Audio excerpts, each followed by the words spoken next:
দারুণ একটি সুখবর, অর্থাৎ গ্রামীণ স্বাস্থ্য মিশনের তরফ থেকে তোমাদের সম্পূর্ণ নিয়োগ বিজ্ঞপ্তি প্রকাশিত করা হয়েছে। এখানে সিলেকশন হয়ে যাওয়ার পর তোমাদের নিজ নিজ জেলার যে ব্লক অফিস আছে এবং সেখানে যে স্বাস্থ্য মিশন গুলো আছে সেখানে তোমাদের জব পোস্টিং পড়ে যাবে। এখানে আবেদন করার জন্য তোমাদের যোগ্যতা হচ্ছে ক্লাস 10 পাস থাকলে তোমরা আবেদন করতে পারবে এবং আবেদন করার লাস্ট ডেট হচ্ছে 20 মে 2025।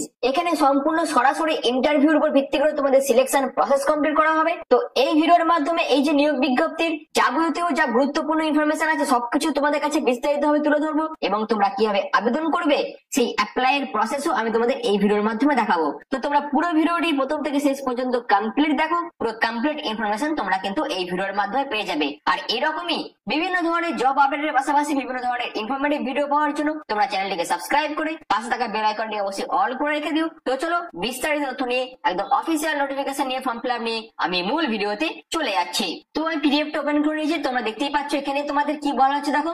1/1/2025 ধরে তোমাদের বয়স যদি 30 থেকে 40 এর মধ্যে হয়ে থাকে সেক্ষেত্রে তোমরা আবেদন করতে পারবে এবং তোমরা যদি তপশিলি জাতি ও উপজাতিভুক্ত প্রার্থী হয়ে থাকো সেক্ষেত্রে বয়সের সীমা হচ্ছে 22 থেকে 40 বছরের মধ্যে। এবং অবশ্যই এই যে বয়স সীমা আছে তার প্রমাণপত্র হিসেবে মাধ্যমিকের অ্যাডমিট কার্ড অথবা জন্ম সার্টিফিকেটের যে ডকুমেন্টস সেগুলো তোমাদের অবশ্যই জমা করতে হবে আবেদন করার সময়। অর্থাৎ এখানে যেহেতু তোমাদের সম্পূর্ণ অফলাইন পদ্ধতিতে ফর্ম ফিল আপ করা হবে তার জন্য তোমরা যখন ফর্মটি ফিল আপ করবে সেই ফর্মের সাথে অবশ্যই তোমাদের কিন্তু বয়সের ডেট অফ বার্থ সার্টিফিকেট কিন্তু অবশ্যই এখানে অ্যাটাচ করতে হবে।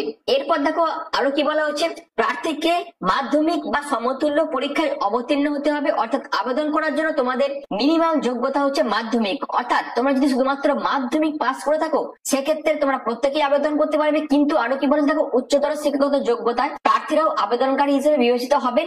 এক্ষেত্রে মাধ্যমিক ও মাধ্যমিক সমতুল্য পরীক্ষার প্রাপ্ত নম্বরই বিচার করা হবে। অর্থাৎ তোমরা যদি গ্রাজুয়েশন বা ক্লাস 12 পাস করে থাকো সেক্ষেত্রে তোমরা প্রত্যেকেই আবেদন করতে পারবে। কিন্তু তোমাদের আবেদনের ক্ষেত্রে ন্যূনতম যোগ্যতা হিসেবে মাধ্যমিকে তোমরা কত পার্সেন্ট নাম্বার পাচ্ছ, অর্থাৎ মাধ্যমিকে তোমরা কত পার্সেন্ট প্রাপ্ত নম্বর পেয়েছো তার উপরে ভিত্তি করে তোমরা কিন্তু আবেদন করতে পারবে।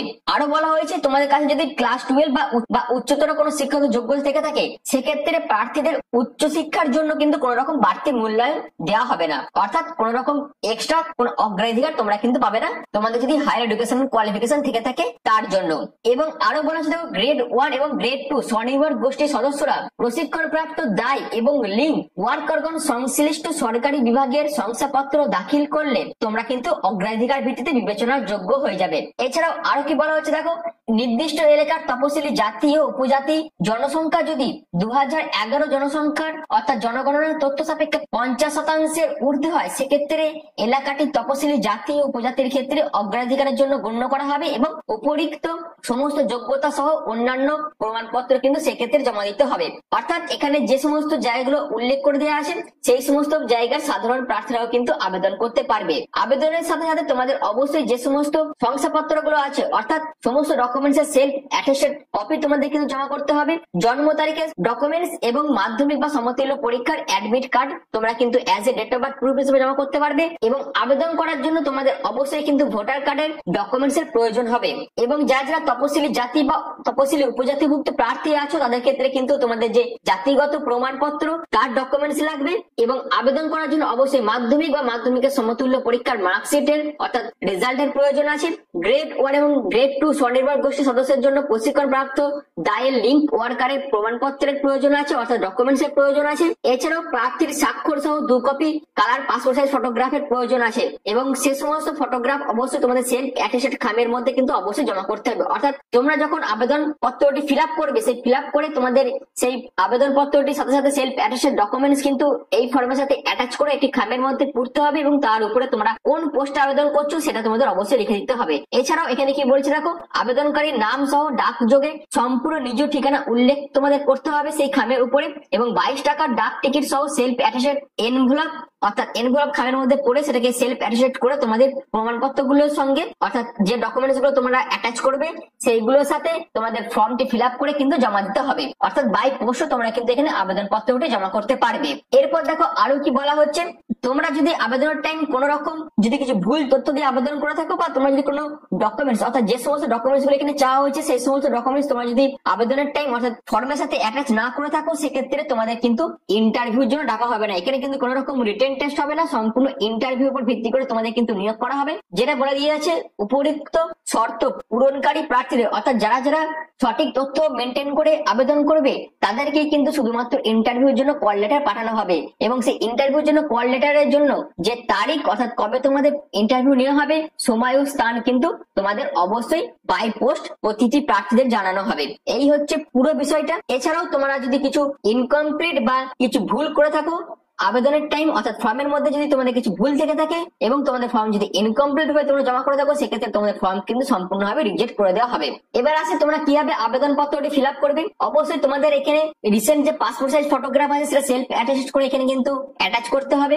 এরপর তোমাদের এই যে জায়গাগুলো আছে এখানে কিন্তু সমস্ত কিছু ফিল আপ করতে হবে। অর্থাৎ যে গ্রামের জন্য তুমি আবেদন করছো সেই গ্রামের নাম লিখতে হবে, উপস্বাস্থ্য কেন্দ্রের নাম তোমাদের মেনশন করতে হবে, গ্রাম পঞ্চায়েতের নাম, ব্লকের নাম, এগুলো তোমাদের মেনশন করতে হবে। এরপর তোমার নাম লিখতে হবে, পিতার নাম অর্থাৎ তোমার বাবার নাম বা তোমার যে হাজবেন্ড আছে তার নাম, এরপর তোমার গ্রামের নাম, পোস্ট, থানা, তারপর পিনকোড, এগুলো তোমাদের দিতে হবে। এরপর তোমার স্থায়ী বাসিন্দার যে ঠিকানা আছে সেটা তোমার দেবে, অর্থাৎ এখানে গ্রামের নাম লিখবে, থানা, পোস্ট, পিন নাম্বার যা যা আছে সেগুলো দেবে, তোমার ভ্যালিড মোবাইল নাম্বার সেগুলো দেবে। এরপর তোমার বৈবাহিক স্থিতি অর্থাৎ তুমি বিবাহিত না বিধবা না তুমি একজন ডিভোর্সি ক্যান্ডিডেট, সেক্ষেত্রে যেটা হবে তার পাশে তোমাদের রাইট চিহ্ন মারতে হবে। এবং তোমার জাতি অর্থাৎ তুমি জেনারেল না তপশিলি জাতি না তপশিলি উপজাতি ভুক্ত প্রার্থী যেটা হয়ে থাকবে সেটা তোমাদের এখানে সিলেক্ট করতে হবে। এবং তুমি যে উপস্বাস্থ্য কেন্দ্রে আবেদন করবে সেখান থেকে তোমার হাঁটা পথের দূরত্ব কত কিলোমিটার সেটা তোমরা এখানে মেনশন করবে।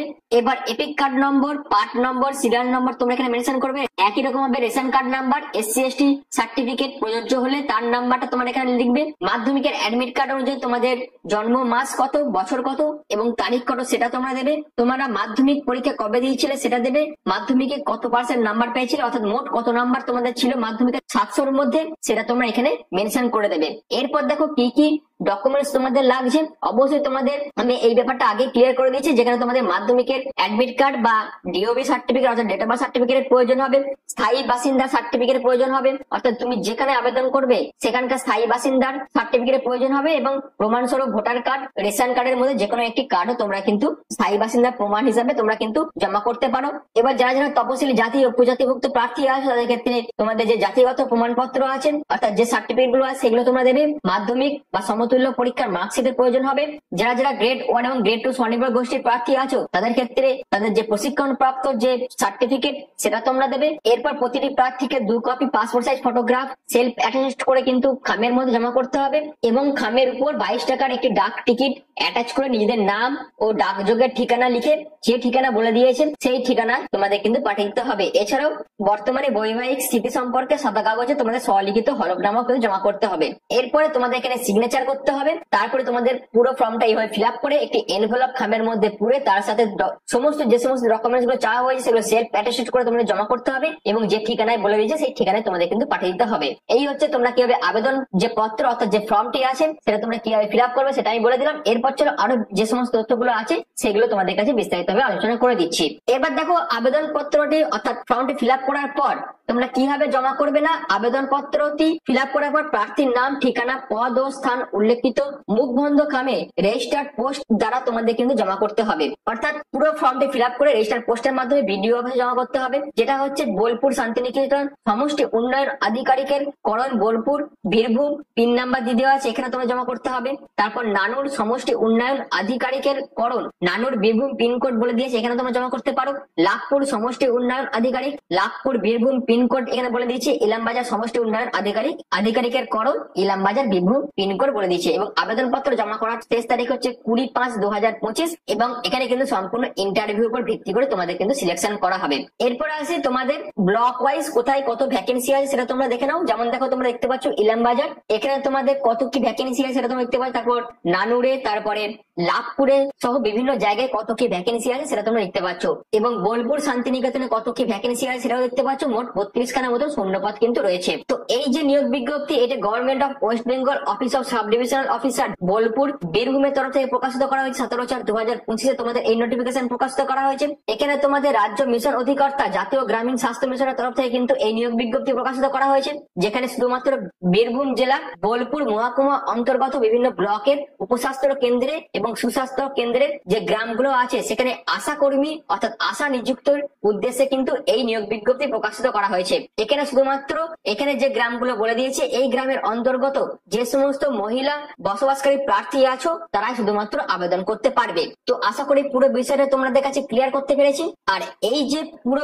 বিজ্ঞপ্তির জন্য যে নোটিফিকেশন এবং যে আবেদন করার জন্য ফর্ম সেটা তোমরা এদের অফিসিয়াল ওয়েবসাইট থেকে পেয়ে যাবে, অর্থাৎ সাব ডিভিশনাল অফিসার বীরভূমের যে অফিসিয়াল ওয়েবসাইট আছে সেখান থেকে তোমরা ডাউনলোড করতে পারবে, যার লিঙ্ক কিন্তু আমি ডেসক্রিপশনে দিয়ে দেবো। আর তোমাদের কাছে একটাই রিকোয়েস্ট, অবশ্যই তোমরা যারা এই ভিডিওটি দেখছো তারা প্রত্যেকে তাদের জেলার নাম কমেন্ট সেকশনে কমেন্ট করবে, কারণ এই যে আশা কর্মীর জন্য যে নিয়োগ বিজ্ঞপ্তি সেটা যখনই তোমাদের জেলা অনুযায়ী প্রকাশিত করা হবে তার আপডেট যাতে তোমরা এই চ্যানেলের মাধ্যমে পেয়ে যেতে পারো। অর্থাৎ বিভিন্ন জেলা থেকে যে আশা কর্মীর জন্য নিয়োগ বিজ্ঞপ্তি প্রকাশিত করা হবে এর পরবর্তীতে সেই সমস্ত আপডেট পাওয়ার জন্য অবশ্যই তোমরা কিন্তু তোমাদের জেলার নাম সবাই কমেন্ট সেকশনে কমেন্ট করে দিও, যাতে তোমাদের জেলার এই সমস্ত পোস্টের জন্য যে নিয়োগ বিজ্ঞপ্তি সেটা তোমরা এই চ্যানেলের মাধ্যমে পেয়ে যেতে পারো তার জন্য।